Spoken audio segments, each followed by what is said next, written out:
that wire to the coast open? Yes, sir. San Francisco's ready. Go ahead. Hello, Frisco. Hammond talking. Yes, Mr. Hammond. This is Walt. Were you able to pick up Professor Howland's test? Yes, sir. The reception was marvelous. The images were much clearer than we've ever been able to televise. It came through on the micro shortwave and was using about 289. All right, thanks. Goodbye. This should convince you we've got to fight to maintain our position with any weapons we can utilize. We're caught out on a limb, but we're going to fight for what we've got, and more. What are the chances of our engineers hitting up on the same idea? Remember, he hasn't even protected himself with patents. We knew that when we offered him $5 million for the rights to his discovery. This latest invention of Howland is what we've all been afraid of. We're coming out on top, but we may have to prescribe a drastic cure for... Did you send for me? Yeah. Come right in, Grayson. Gentlemen, good afternoon. How do you do? Cigar? Thanks.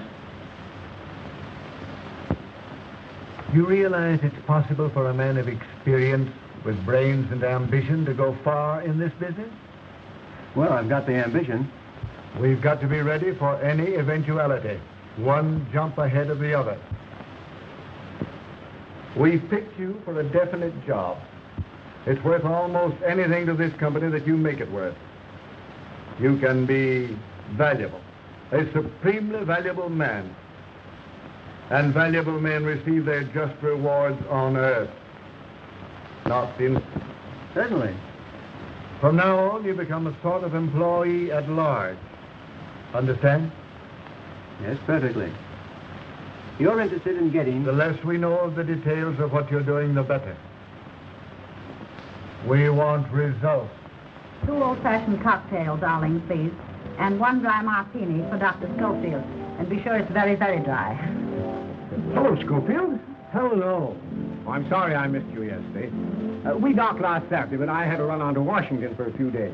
Are you going to be here long this time? I'm sailing again on the 20th. Another criminal case? No. There's a conference of brain specialists being held in Berlin, and they've invited me to address them.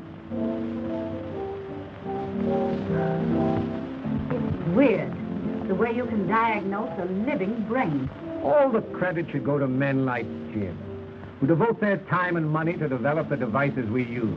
We may invent things, but when you fellows get hold of them, you use them for an entirely different purpose. No sense you're trying to hide your light under a barrel. All Europe's wondering what this latest development of yours is going to do to television. That reminds me, dear. Here's a wire I just received. They picked up the test in Vancouver perfectly. Oh, that's wonderful. Wonderful. Congratulations. This sounds like a meeting of the Mutual Admiration Society. It can't be that you 2 giants of the scientific world are embarrassed at the sight of a little girl like me. Do be sensible, Jim. You think I'm sensible even if Mother doesn't, don't you, Doctor? I think you're... Now, be careful. Your professional reputation's at stake.